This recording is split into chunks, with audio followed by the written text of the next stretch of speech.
Beard. You double Kyle Monroe, and you, in the process of doing that, you leave Brian Heath open, and he made him pay with a big three-point bucket. Well, it's essentially what you want to do. You don't want to leave Monroe open at all. But if you find somebody else and someone else hits that shot, you have to learn to live with that, and that's kind of what happened here.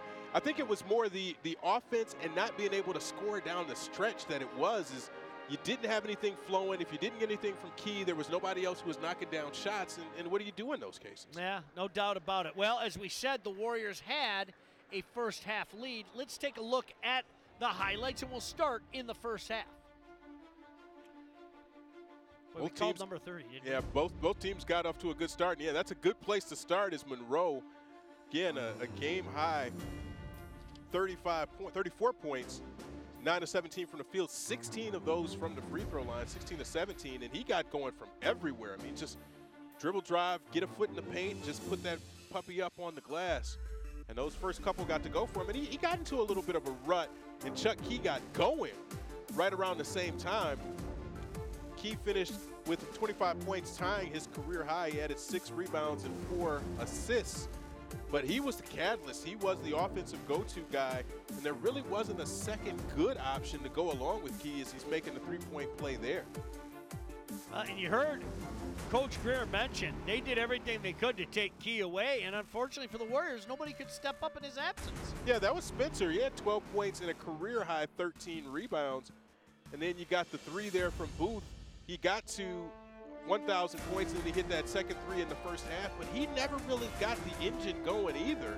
And that's where Wayne State struggled is offensively. They just couldn't find anybody else to offset what Monroe was able to do. You see the passing ability from Monroe all the way across the court. He gets that to Luka. Luka finished with 13 points. 5 of 5 from the field, 3 of them are three-pointers. And Key got going again in the second half.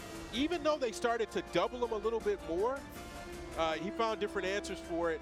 And then Latin Davis there with that little floater. Wayne State stayed close. They had the 4-point lead at halftime, but they just never got over the hump in that second half. Well, Monroe went cold for a spell, and then he couldn't miss again. Yeah, it was just white hot. And there's the one in the corner that was really the catalyst for their comeback, and Michigan Tech got hot and stayed hot.